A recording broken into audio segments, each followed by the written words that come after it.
What's up, guys? It is I, once again, Yusuf Al Sanad, and welcome to another episode of the Movie Monday series, which was created by Emily Boone. Please do check her channel out. She's a really awesome YouTuber and one I'm very proud to call my friend, my dear beloved friend. I'm going to add a link for her channel down below in the description box. And for this week's episode of the Movie Monday series, I'll be sharing with you guys and gals my top 5 favorite villains of all time, a list which I'm very eager to share with you guys and gals, a list of villains I consider to be among the best and without question my absolute favorites. And just like the previous episodes of the Movie Monday series, I'm going to be ranking these villains based on a ranking system from number 5 to number 1, and here's how the list goes. At number 5 we have Lee Woo-jin from Park Chan-wook's Old Boy. Old Boy remains to this very day one of my favorite, if not my favorite psychological thriller slash revenge drama of all time. I really love this movie so much.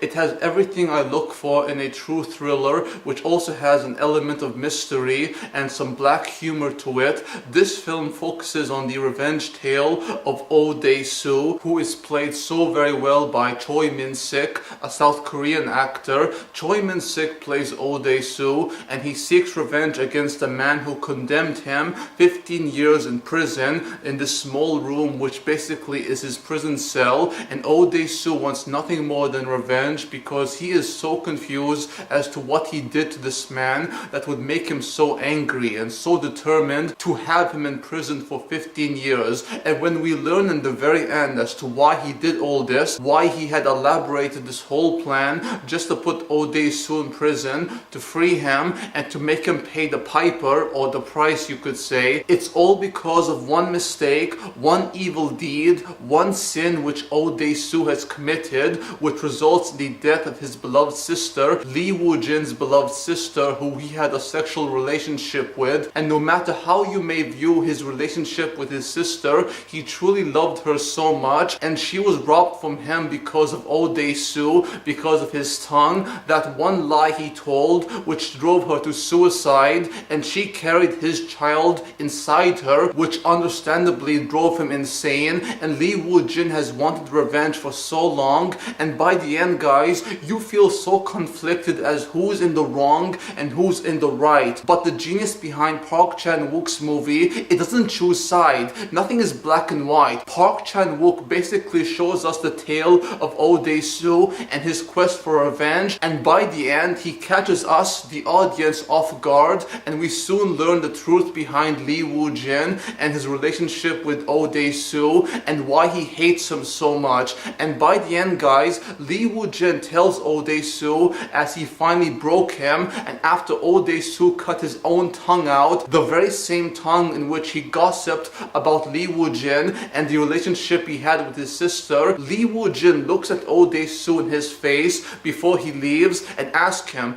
"Are you able to love your daughter," his daughter being Mido, "the way I loved my sister?" And at that point, guys, I was crushed, as the audience were crushed, just as Oh Dae-soo was crushed, and Lee Woo-jin has finally got his revenge, his sweet revenge, and it tastes so good. And just as the old saying goes, revenge is served better cold, and it's so true for Lee Woo-jin. At number 4 we have Commodus from Ridley Scott's Gladiator. Ridley Scott's Gladiator, just like Park Chan-wook's Old Boy, is a tale of revenge. In this case, we have the character of Maximus Decimus Meridius, who's played so fantastically well by Russell Crowe. Maximus Decimus Meridius was once a Roman general whose family was killed by the corrupt Roman emperor, the man who would succeed his father, Marcus Aurelius, that being Commodus. Commodus, who was played so well by Joaquin Phoenix, had killed Maximus's family, his wife and child, and because of the death of both his wife and child, Maximus seeks out Commodus to achieve revenge against him. And Maximus, guys and gals, is put through so much pain pain and so much misery, also that he can achieve revenge against Commodus, Maximus goes from being a Roman general to becoming a slave and eventually becoming a gladiator, hence the title of Ridley Scott's movie. Joaquin Phoenix as Commodus is so diabolical, so despicable, so conniving, and absolutely slimy. This guy is so sinister in what he does and how he tortures Maximus. He tortures him physically, emotionally, and psychologically. Commodus is so evil and has no remorse for Maximus, especially since Marcus Aurelius, his father, had favored Maximus. And even though Maximus was never the son of Marcus Aurelius, he still was favored by him, which made Commodus jealous, especially more jealous when his beloved sister,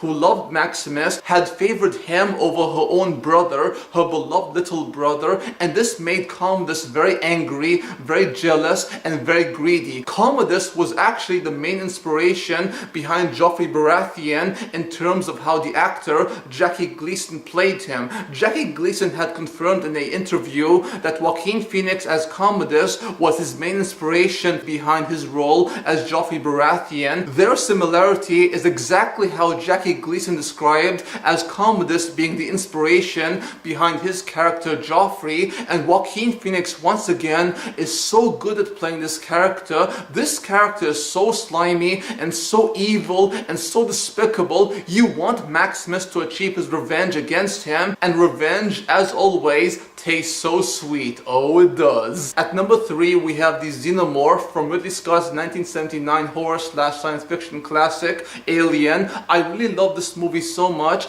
Alien to this very day remains one of my all-time favorite movies, not just in terms of horror, but in terms of science fiction. It has tension, suspense, atmosphere, and of course a great villain, a great counterpart to the survivor, that being Ellen Ripley in the form of the Xenomorph. What separates the Xenomorph out of all the villains on my list is the fact that the Xenomorph has no agenda, it has no personal grudge or some plan to conquer the world like most cliche villains do. No, what makes the Xenomorph so frightening and so horrifying to encounter is the fact that the Xenomorph acts entirely on instinct. It's very animalistic in the way it behaves and the way it stalks you, and we are essentially its prey, which makes the Xenomorph the predator, the hunter, and us the hunted. Unlike most villains in movies who you can overpower, or overcome is the right word to use, in some shape or form, you cannot do that with the Xenomorph. If you guys and gals and I were to encounter the Xenomorph, we would feel totally powerless against it, which adds to the tension and suspense when encountering the Xenomorph. The Xenomorph is so frightening because of the fact that you are powerless against it and you can't do anything but survive and to make sure it doesn't find you, because if it does, you're good as dead. And the Xenomorph is scary because of that very reason. At number 2, we have Anton Chigurh from the Coen brothers' 2007 crime thriller No Country for Old Men, who is played so well by Javier Bardem. Anton Chigurh is a very scary, frightening, yet compelling villain I love because of the fact that Anton Chigurh, like all great movie villains, has principles he follows through, and how Anton Chigurh is basically the embodiment of Satan, death himself. Anton is so frightening, his mere presence alone is enough to scare you and to add chills down your spine. Anton Chigurh is a monster, Anton Chigurh is Satan, and of course Anton Chigurh is number 2 on my list. I love this character so much. Anton Chigurh has remained one of the most scary, one of the most frightening, and yet one of the most compelling villains in cinema history for yours truly personally. And finally, guys and gals, at number 1 we have Heath Ledger as the Joker from Christopher Nolan's The Dark Knight. The Dark Knight to this very day is the best superhero film I've seen, and without question my favorite. I love this movie so much for many reasons, among those reasons being Christopher Nolan's direction, the writing alongside his brother Jonathan Nolan, the performances by everyone including Christian Bale, Gary Oldman, Aaron Eckhart, Maggie Gyllenhaal, and of course Heath Ledger as the Joker, the latter of who is so amazing. Heath Ledger has left his mark in cinema because of his portrayal as the Joker. The Joker is such a great villain because because of the fact that he is so conniving, he is so sinister, and the Joker is the exact opposite of the Batman, his polar opposite, the yin to his yang. As the old saying goes, your hero is only as good as your villain. It's very true with the Batman and the Joker. The Batman and the Joker's dichotomy is what makes the Dark Knight so great. You cannot picture anyone playing the Joker but Heath Ledger. He truly made that character so great, so compelling, and a truly great villain you will never forget, which is why Heath Ledger as the Joker is ranked at number 1. Thank you guys and gals for watching. Hope you enjoyed the video. If you did, please like, comment, subscribe if you wish. If you guys and gals want to see more from me, then please check out my gaming channel where I do Let's Play series, gaming content, all that kind of good stuff. Until next time, peace out, take care, adios, amigos, au revoir, and sayonara.